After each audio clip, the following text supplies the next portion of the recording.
A kishte diçka në prapasken që ty të buni përshtypje? Me të thonë drejtën tash unë që i kam dy çmimet, mes diasporja kum kalu ma mirë, kon ajo që kena përkra ma shumë vajzat me njëra tjetrën, të këtu po ka pas xhelezi të vajzat tjera, din kanë pas ato problemet e veta, po unë qysh tash ma jetë, unë e kom pas një telashe tjetër edhe mund nuk më ka interesu as pak kjo, dhe me thonë kjo garë, po andra mamit hina në garë dhe e fitova. Pra se pas ke pas fokusin, është Jo, as pak, 100% jo. në garë? Jo. Nuk e... Po kjo është dëshira mamit teme dhe jam shumë e lumtur që pakten me qëtësan e kom bo moment lumtur. I ke ngja asaj? Krejt. Krejt, pra bukurin e ke nga mami. Po, jam pak a shumë mix e dy prindve. Te pjesa e syve jam si babi, te pjesa e mjekës jam si babi, a kështu jam gati krejt kupja mamit.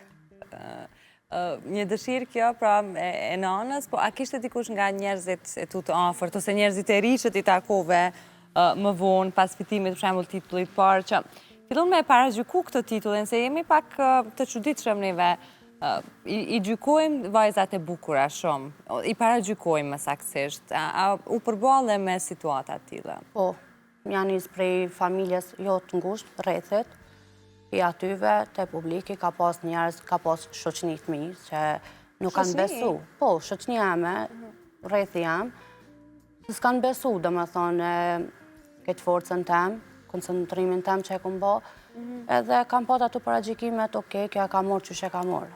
Ka pas edhe si lloj komentave. Po se mu së më bojnë përshtypje kërë.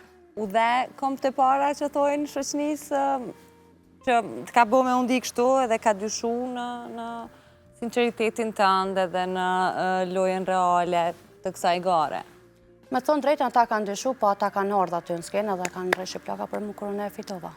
Okej, pas kanë qenë prej atyre që darin direkt në sy dhe tonë hej se ti... Nuk jam as pak akmarrje, dhe me thonë unë e i qes njerëz përballë me edhe ata vinë aty rreshë plaka për më. Okej.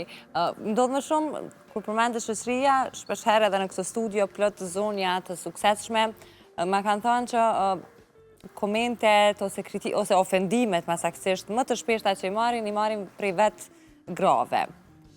A ka shoqëri të sinqert mes vajzave, ose pse mendon ti që vajzat kundrejt vajzave janë gjithmonë shumë të ashpra, me paragjykime, me mënyrën se si shkruajnë në rrjetet sociale, sa shumë ofendojnë njëra tjetrën?